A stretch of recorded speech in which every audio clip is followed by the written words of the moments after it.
Good afternoon. I'm honored to be joined by the woman on my right who needs no introduction, the Commissioner of the Department of Health, Judy Persicelli.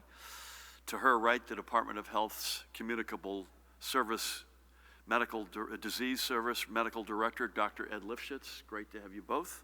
As always, to my far left, another guy who needs no introduction, the Superintendent of the State Police, Colonel Pat Callahan. And to my immediate left, we welcome back another great leader, the Chief Executive Officer of the New Jersey Economic Development Authority, Tim Sullivan.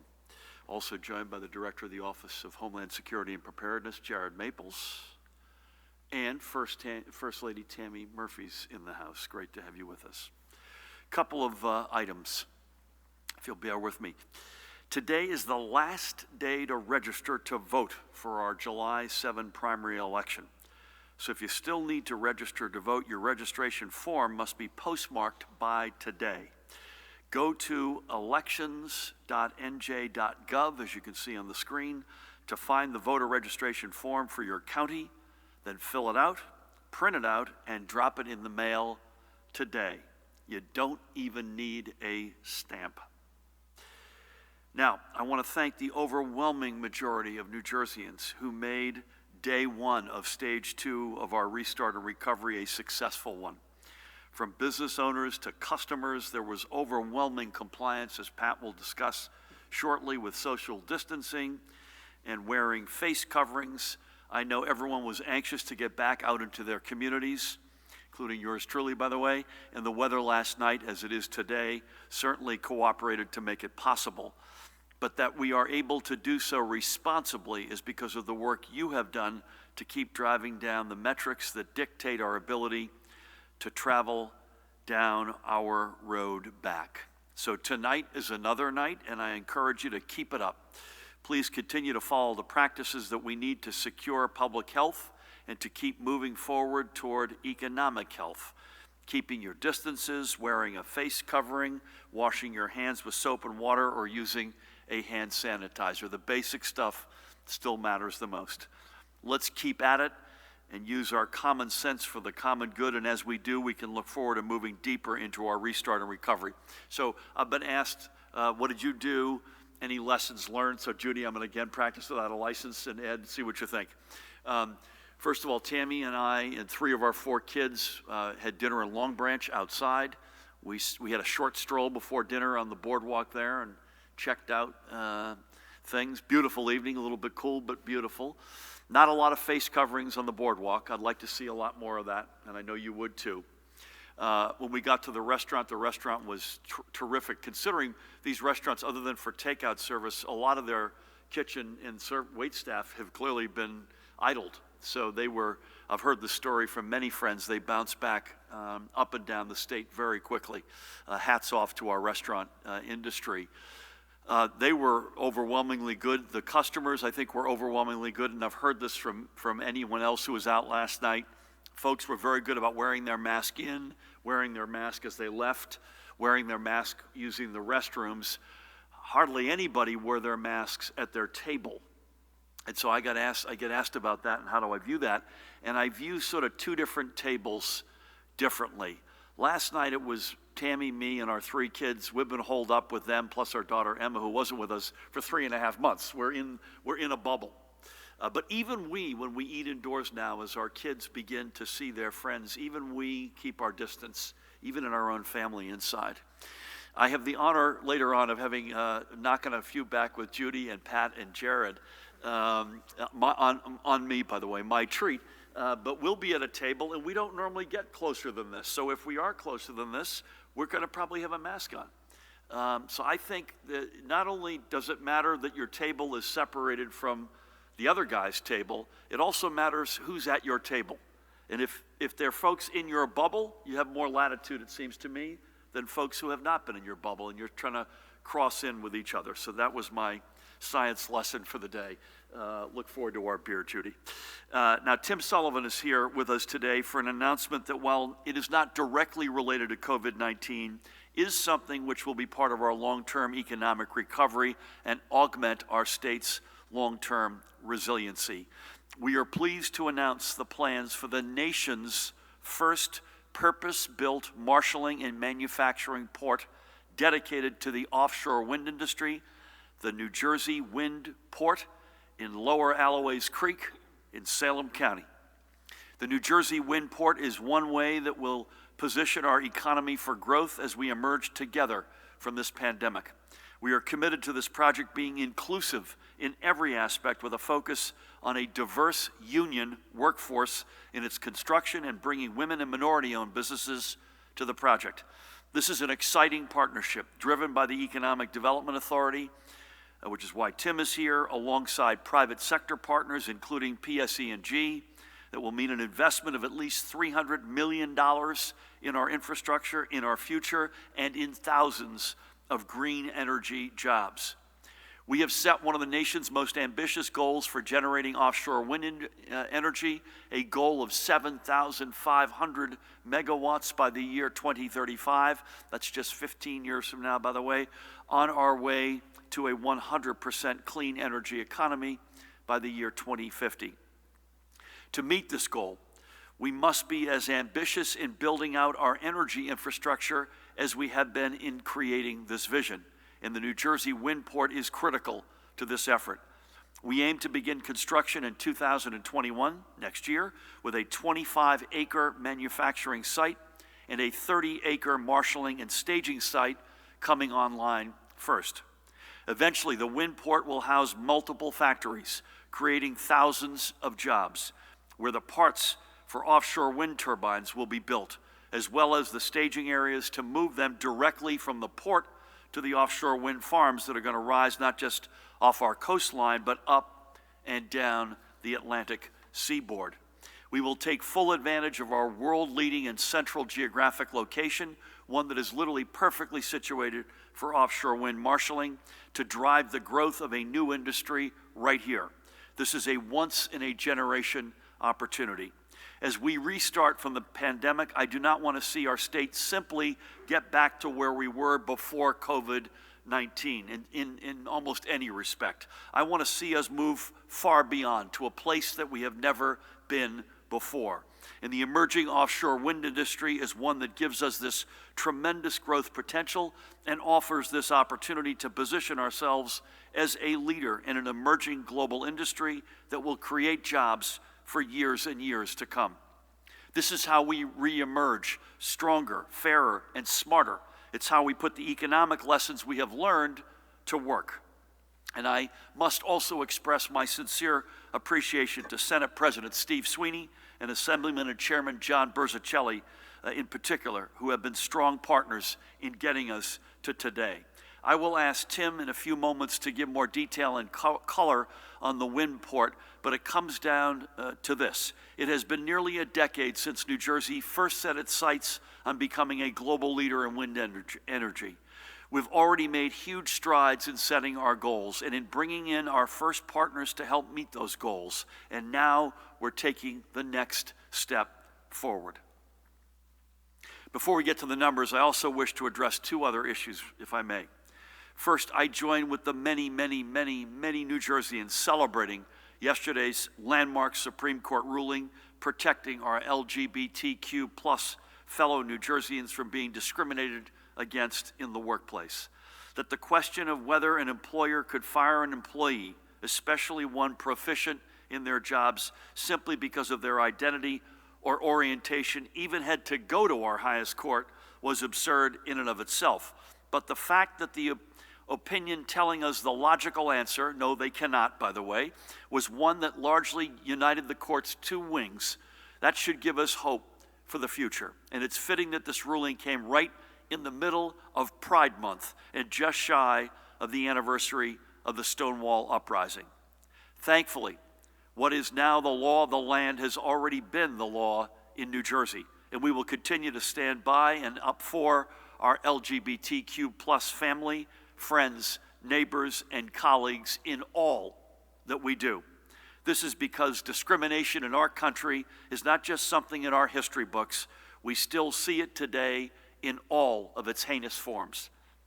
And it is this fact that systemic discrimination and racism still exists is why so many have taken to the streets over the past number of weeks, and I might add, Pat, overwhelmingly peacefully in New Jersey. And we now must add another innocent name to the list, which we must remember and repeat: Rayshard Brooks. Just like George Floyd and Breonna Taylor and Ahmaud Arbery and so many others, Rayshard Brooks should be alive today. Period. Full stop. And in New Jersey, we will continue unabated in our efforts to reshape the culture of policing and the restoration of trust between law enforcement and the communities which they serve. Yesterday, we announced that the names of officers cited for serious disciplinary violations will be publicly released. This is an important step toward more transparency and accountability, and we will not stop in our work. We know the frustrations and anger being vented in streets across our state and around our nation have been pent up and ignored for generations, and it is our job to ensure that the pain of today is not the pain of tomorrow. Now, with that said, Judy, let's get to the overnight numbers if we can. Yesterday, we received an additional 470 positive test results. Statewide total is 167,426. Here are the new cases graphed in relation to the past several weeks. The daily positivity or spot positivity, and Judy will give it to you by region, is 2.46%. These are from specimens collected on June 11. That was last Thursday. And our rate of transmission continues to trend among the very lowest in the country, is currently at 0.69. Remember, not even 3 months ago, each new case was spawning on average 5 or more new cases, and now we are well below 1. This is how social distancing and wearing face covers and washing your hands with soap and water, that's how it works. We got to keep it below 1 and drive this damn virus into the ground. Moving to our long-term care facilities, the trend of newly identified cases is continuing along its recent downward trend, still over 35,000 positive cases, and we are working hard to stem the loss of residents to COVID-19 related causes in our long-term care facilities. As you can see, we've crossed 6,020 blessed souls lost in our long-term care facilities to COVID-19. Hospitals last night below 1,300, Judy, for the first time certainly in months, right? To 1,291. Number of residents in field medical is now only 5. This is a breakdown of hospitalizations by region. Number of patients reported in either critical or intensive care fell by another 10% to 362. Ventilator use is now at 245. We're reporting 33 new hospitalizations yesterday, and 53 live residents have left. Here are the hospital admittance and discharge numbers charted across regions. The metrics being reported from our hospitals: total and new hospitalizations, ICU beds filled, and ventilators in use, all continue on their long-term paths downward. Here are how these trends have progressed across the past 2 weeks and how they've progressed across each region of our state. Every green light is a step forward, and we're making plenty of those of late. This means that our healthcare system is regaining capacity to meet the challenges ahead. We know there will be more COVID-19 cases and more hospitalizations, and our hospitals are in better and stronger positions to care for these New Jerseyans. And yet, as you can see here, we're not out of the woods. The good news is we have dropped rapidly in number of our fellow states, in number of new cases, which is good news. You can now see we're 32nd. I'd like that to be 50 sooner than later. But we still have too many of our residents in our hospitals, 4th highest state in the nation per capita, and we again top the list with regard to the numbers of COVID-19 related deaths. The only thing that will push these numbers down is slowing the spread of COVID-19. That is why social distancing must remain our top priority. I've said it before, and it is worth repeating. You may think you look silly wearing something on your face on a fine late spring day, but you'll look even sillier in a hospital gown. And today, we are reporting with the heaviest of hearts the loss of another 51 New Jerseyans to COVID-19 related complications. The statewide total is now 12,727. As we do every day, let's recall the lives of several of those who we have lost. We begin today in Lakewood in Ocean County, the longtime home of Barbara Clark, and I read about Barbara in the Asbury Park Press last week. What a woman. She was born in the Bronx, but her life in New Jersey began in Westwood in Bergen County, but she moved to Lakewood 43 years ago and never left. Professionally, Barbara was a hairstylist, as you can see. She has got a beautiful do there. But it was her life outside the beauty salon for which she will be most remembered. She and her husband, Larry, were among the greatest boosters the Lakewood Township school system's basketball and football teams could ever have. Barbara mentored students and would open their home to teens who had nowhere else to turn. One of those was star football player Chappelle Russell, who moved into the Clark household as a high school sophomore when he was living in a hotel. There he found his grounding, staying through graduation and through his career at Temple University, and it was Barbara who cooked for the Temple coaches who showed up at her door to recruit Chappelle. Barbara was an incredibly strong woman. She recently beat colon cancer, but the treatment weakened her immune system, making her vulnerable to COVID-19. She leaves behind her beloved Larry, and by the way, their kids were planning next month to be their 50th wedding anniversary. So she leaves behind her guy, Larry. God bless you, Larry. Her children, Christine and LJ. And I had the great honor to speak with LJ yesterday. He in his own right is a big deal. He is the head coach of the Lakewood Piners football team. She also leaves behind, in addition to Christine and LJ, their spouses and 7 grandchildren. Also leaves behind a brother and sister, Andrew and Jeanette, and several nieces and nephews. Barbara was a young, strong 72. LJ perhaps put it best, and I quote him, "Lakewood lost a mom. It's hard to imagine Lakewood without Barbara Clark. May God bless her and God watch over her and all she did for her community." Next up, we remember, they're seated in the front there, Rudolph, or Rudy, and Marianne Proza. The couple most recently lived in Westwood after many years in Cresskill. They spent 53 years together, and COVID-19 would take them both within weeks. Rudy was born in Nassau in the Bahamas, the oldest of 6 children, who found himself as his siblings' main support after they lost both parents when Rudy was a young man. He worked various jobs so the family could get by, and he eventually earned his pilot's license and was soon piloting friends across the islands. It was on a chance meeting when he ran into a young woman from New York who was on vacation in Nassau. Her name was Marianne. They shared a long-distance romance before eloping in Connecticut. The couple would move to Nassau, but return to the Northeast, first in New York and then Cresskill in New Jersey. And New Jersey was home from then on. The couple made up for having eloped when their retirement community threw them a party to renew their vows, a memory and a gesture that the family will never forget. Rudy would eventually earn a degree in accounting and spent a career on Wall Street. Marianne studied nursing and was a licensed practical nurse, Judy, until she retired 7 years ago at the age of 70. Rudy was 86 when he left us, and Marianne was 77. And Marianne sadly left a few weeks before they lost Rudy. They leave behind their 3 children, Leslie, who lives in Oradell, with whom I had the great honor of speaking yesterday, Tina, who's in New York City, and Jeff is in Parsippany, and their spouses, along with 6 beloved grandchildren, Sarah, Zachary, Derek, Luca, Savannah, and Liliana.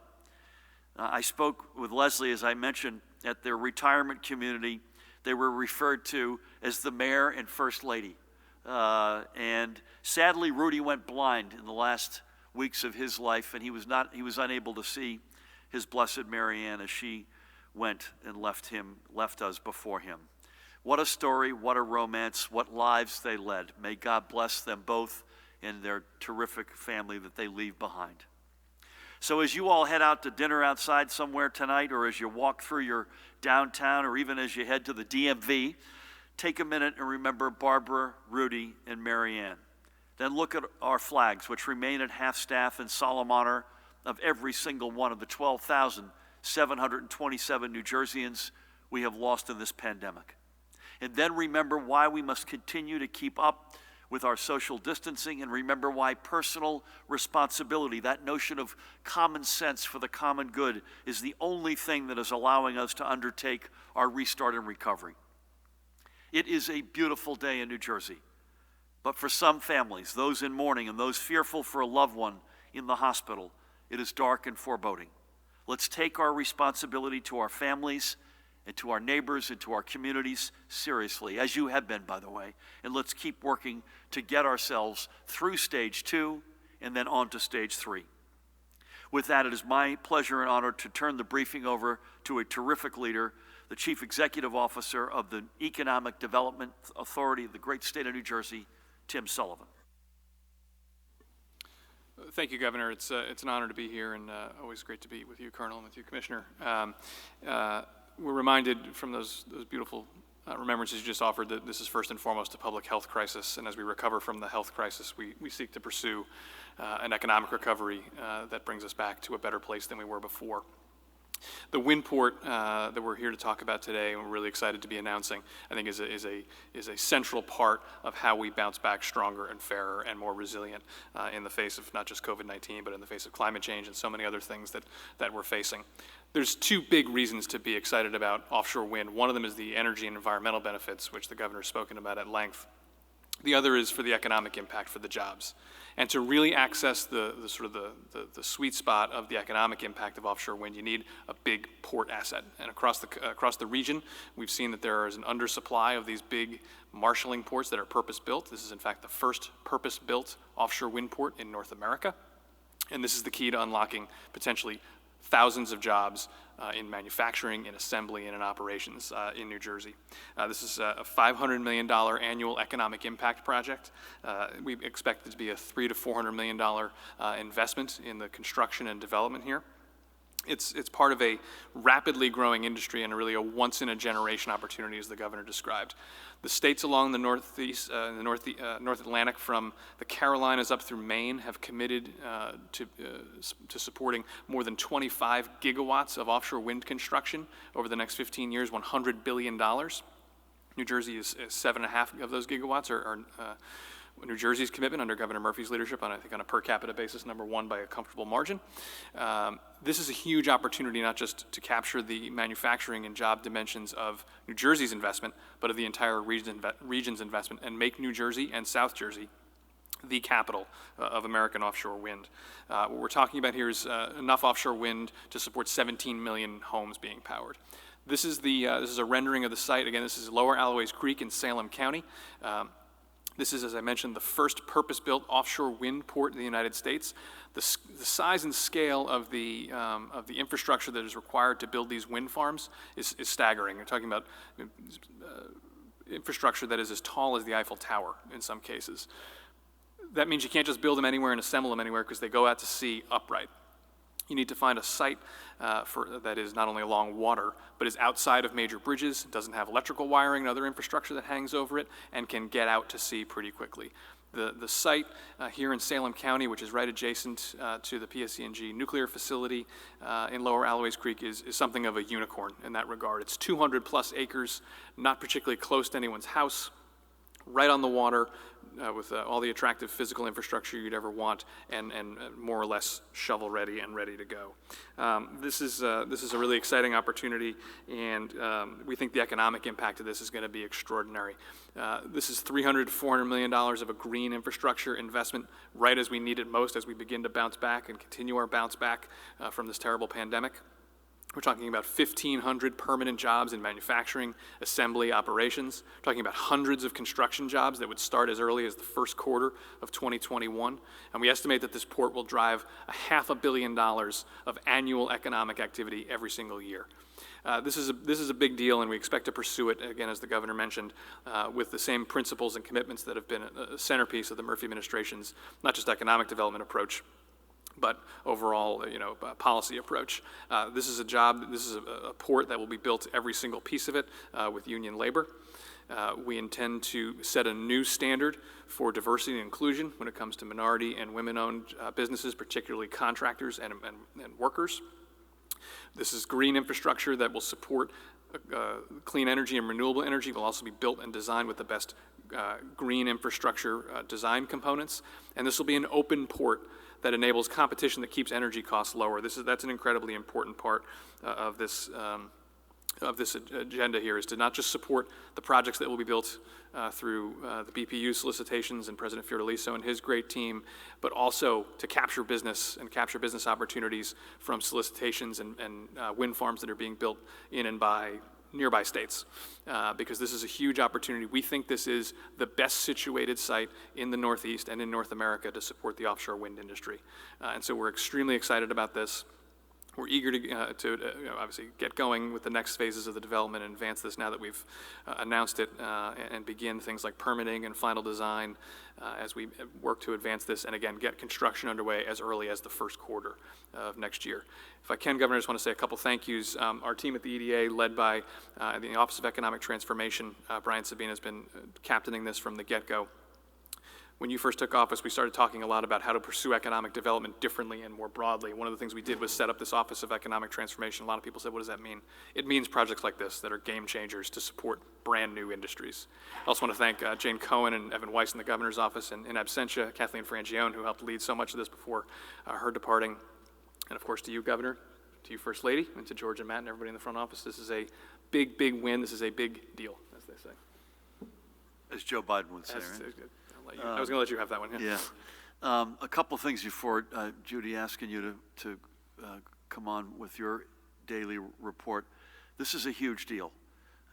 If we just generated energy through offshore wind and didn't have any of the supply chain and didn't have anything other than the construction-related union jobs, it would still be a very bright future in New Jersey. But this is more. It's a lot more. This is both to allow, unlike any place in the East Coast, frankly in the country, it's to allow not just all of that to happen, but to get as much of the supply chain as we can located in New Jersey. That's one big point that I know you've made I want to underscore. Secondly, this is in Salem County. This is a part of the state that needs economic development. We need economic development up and down the state. We desperately need jobs, good paying union jobs in places like Salem County and disproportionately in the southern part of the state. One of the first things we did when we came to office was extending the life under certain parameters of our nuclear plants with the very cold-blooded assessment on the one hand, that is the cleanest bridge we have to the energy future to which we aspire, wind being a huge element of that future, but also the economic and jobs impact, especially in that part of Jersey, is overwhelming. It's disproportionate. And this is sort of a symmetry to those first steps to keep the nukes up and running and open safely, please God, as always, to then be able to layer on this very important, tangible step forward in offshore wind in the same neighborhood, to me, is as good a step as we've taken, not just in energy, but as we've taken in the economy since we've been here. So, Tim, to you and everybody you mentioned, hats off to you, and great work. You'll stick around in case we get some questions, right? With that, please help me welcome the woman who needs no introduction, the Commissioner of the Department of Health, Judy Persichilli. Thank you, Governor, and good afternoon. The Governor's announcement of the development of a new wind port is an investment in our environment, our economy, and our health. Growing clean energy options is essential to reducing the impacts of air pollution on our state and helping to combat climate change, which threatens public health globally. Conditions and places where people live, learn, work, and play affect a wide range of health risks and outcomes. The environment is an important social determinant of health because it has the ability to greatly influence a person's health and well-being. We know that clearer air means better health. Air pollution is associated with many health problems, such as diminished lung function, increased hospitalizations and emergency room visits for asthma, COPD, pneumonia, and increases in premature deaths. We also know that 16.8% of our deaths due to COVID-19 in our state are in individuals with underlying chronic lung conditions like asthma, emphysema, and chronic obstructive lung disease. More than 760,000 New Jersey adults and children suffer from asthma in our state. Their health is impacted daily by the quality of the air they breathe. These conditions, which are exacerbated by air pollution, puts residents at risk for premature death. Moving to alternative energies will also help reduce health impacts on our minority and multicultural populations. Studies have shown that people living now near refineries are more likely to be exposed to life-endangering pollutants.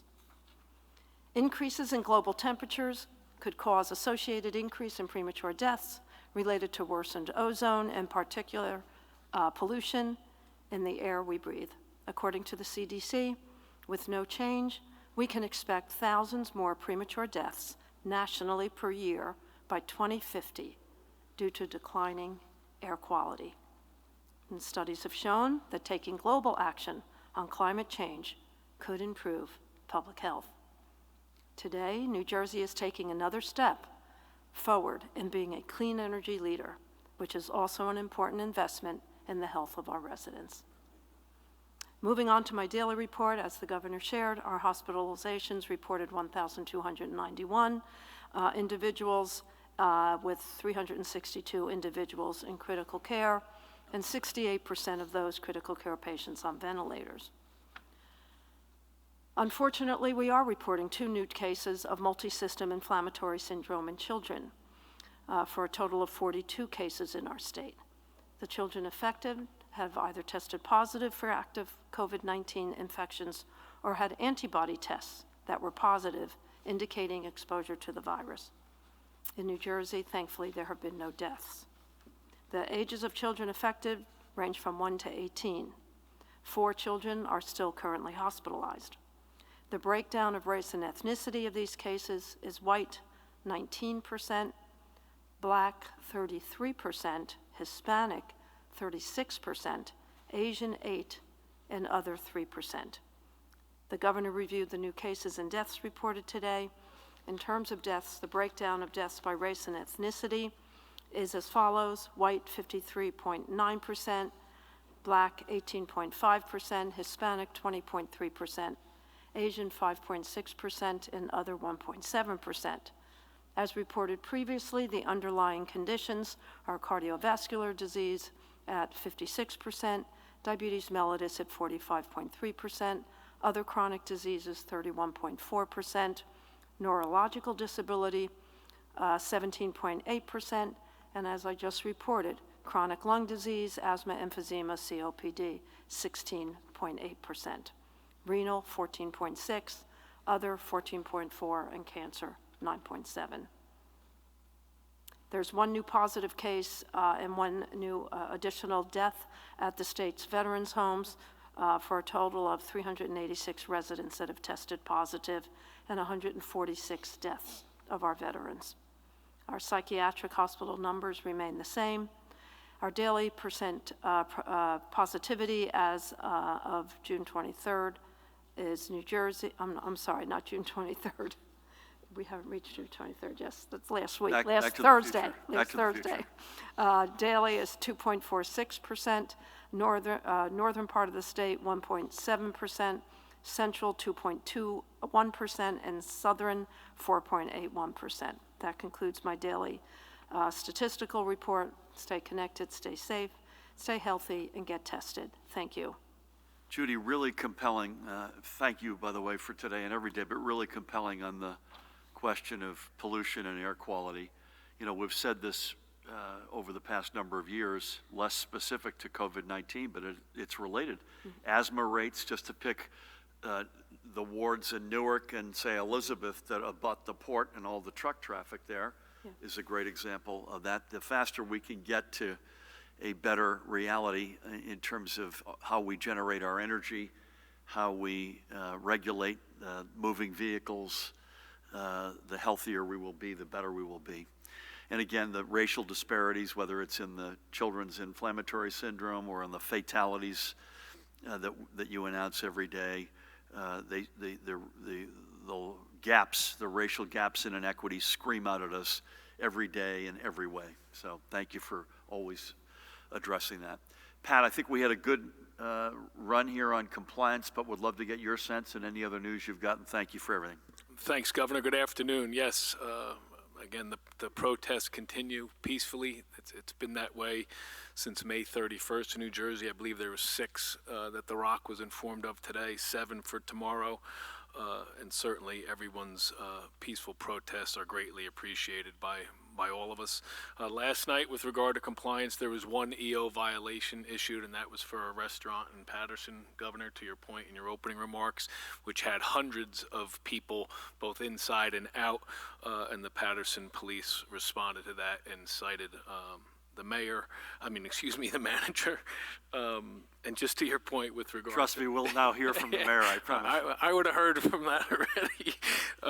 With regard to the offshore wind, regularly New Jersey OEM has exercises with the Nuclear Regulatory Commission and FEMA because we have 2 of them in New Jersey, and it's about as real as it can be in an exercise standpoint. But the relationship that has with New York City and Delaware, depending upon which way the wind is blowing. But I also look forward to wondering what an offshore wind exercise will look like. And New Jersey, I hope, is again one of the first in the nation to write that playbook too. So good to see you, Tim. Thanks, well put, well said, and that is a playbook we will write, I suspect, ahead of others. We got a gift as it relates to offshore wind. Not only is it our location, but the shelf under the ocean off our shores comes into a very nice cupping and sort of plateaus out there for many, many, many miles. At the other end of the spectrum, California, with a much larger coastline, has a sort of direct 45-degree drop-off, which makes the technology a lot more complicated. For those of you who don't stay up with offshore wind, and I'm no expert for sure, but there are now floating windmills technology, which is a lot more complicated and a lot more expensive. And so we're blessed for many reasons to be where we are. Folks, it's just to remind everyone after Pat's admonition, and S1, we'll start here. It's outdoor dining only. Please bear with us. Indoor is harder. Judy and I talk about this, Ed, Tina. It's just harder when you're indoors, no ventilation, sedentary, in close proximity. We'll get there on indoor dining and casinos, but we are not there.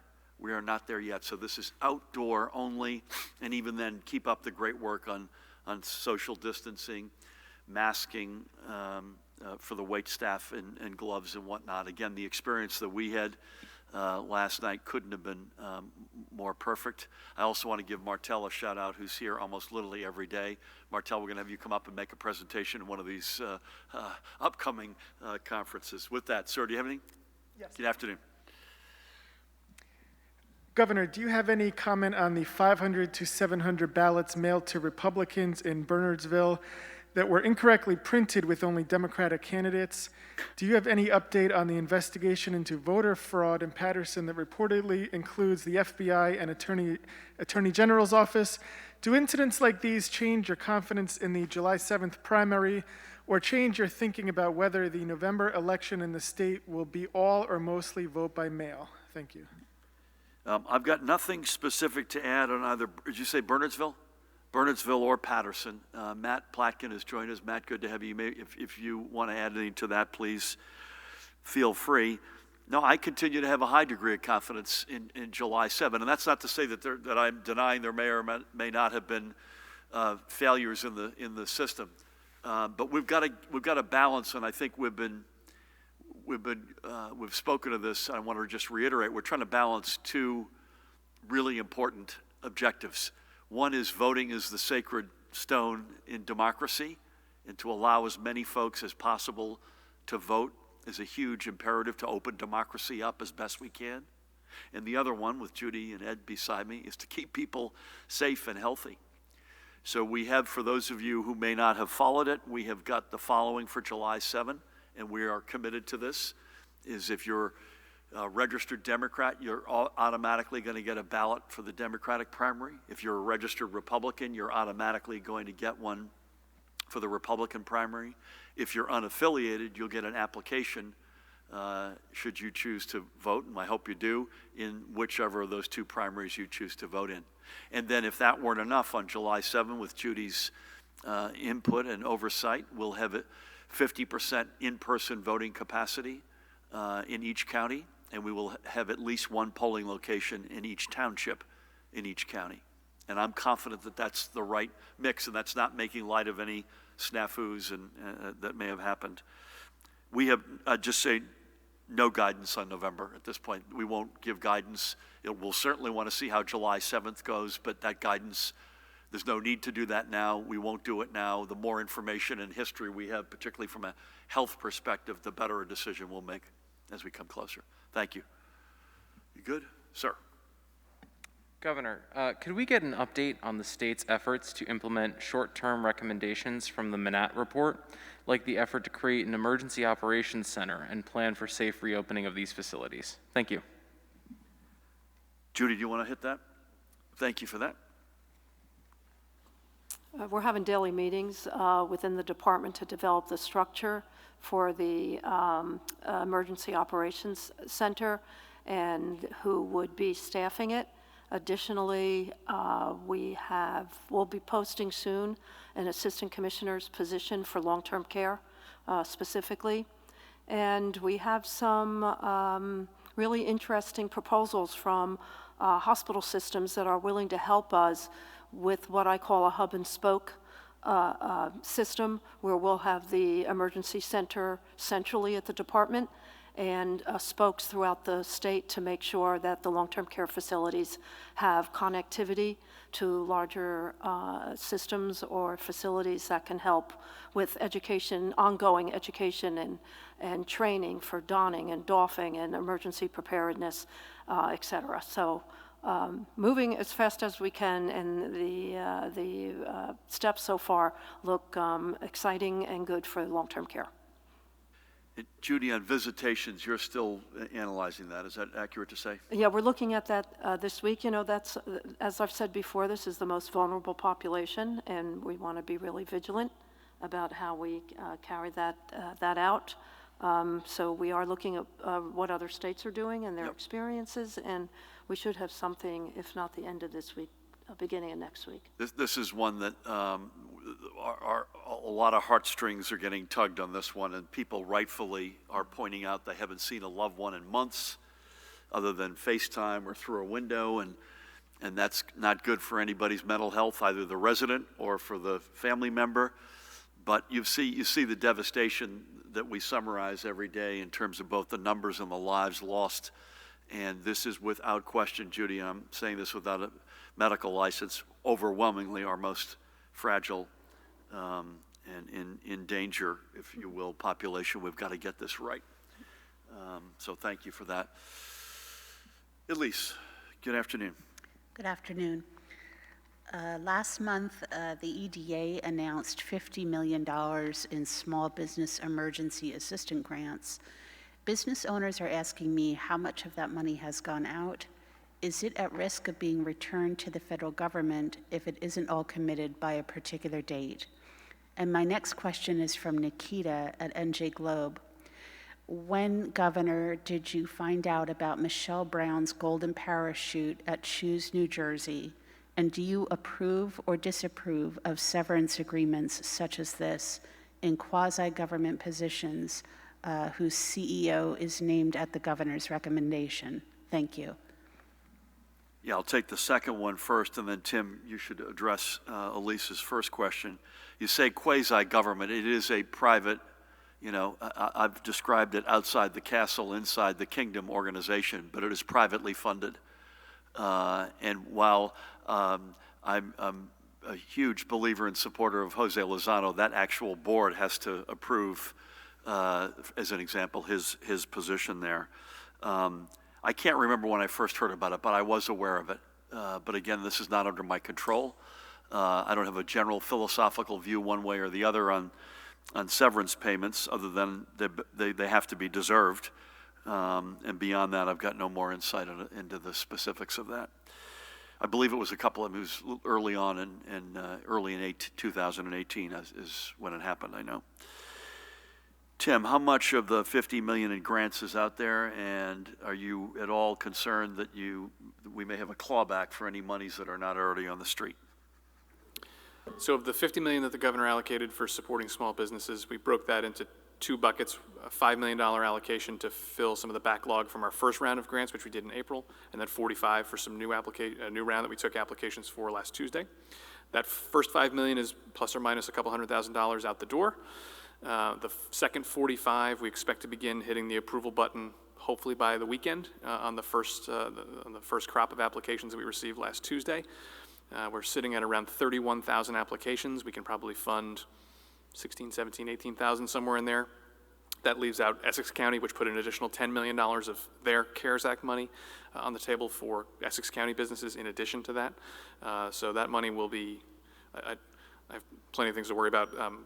Getting that money out the door is pretty low on the list. That money will be out the door in the next couple weeks. And you're not worried about the feds taking it back? We have until, I believe, I'm looking at Matt, he knows the rules, we have until December to get that expended. I think if we don't get it out by July, I'd be surprised. Great. Thank you for that. Thank you, Elise. Brent.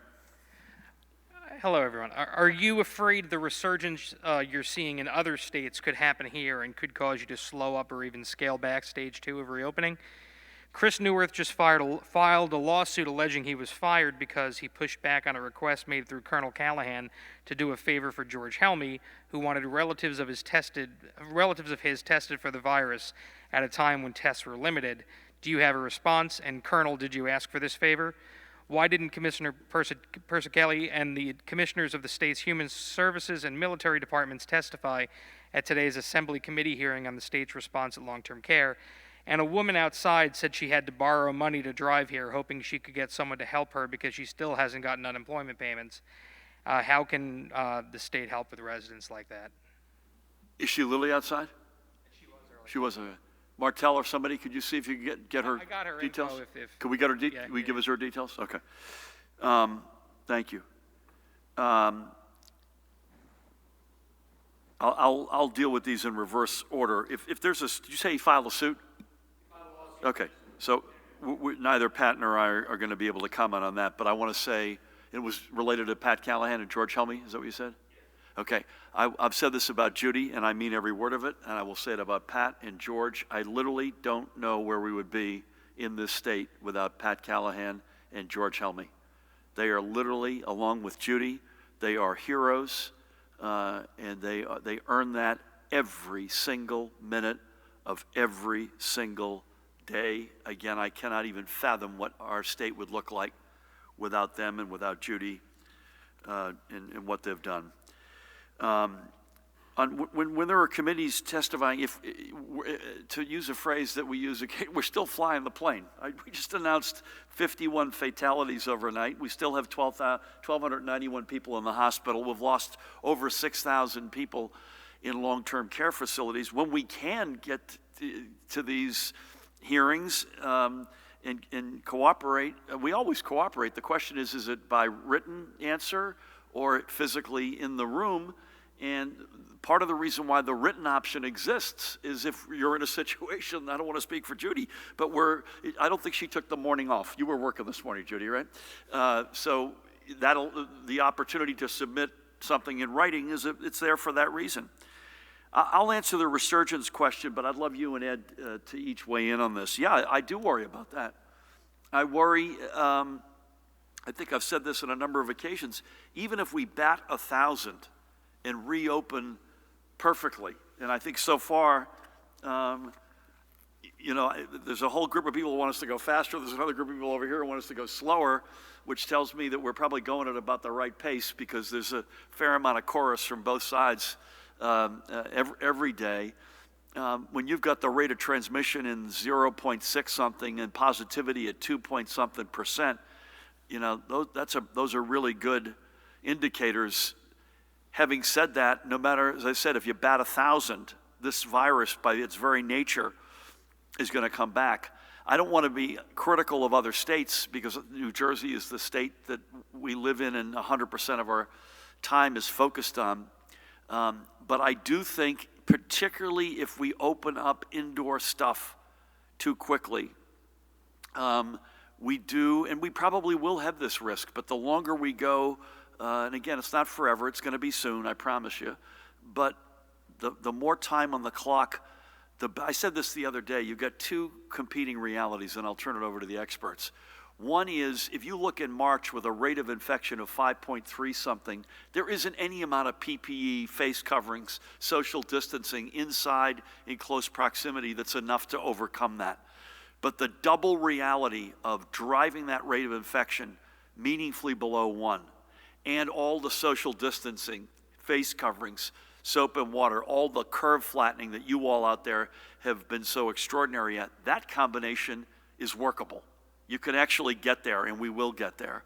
But I just not to go on, I do worry that we'll get flare-ups. But Ed, I don't know, what's your view on this?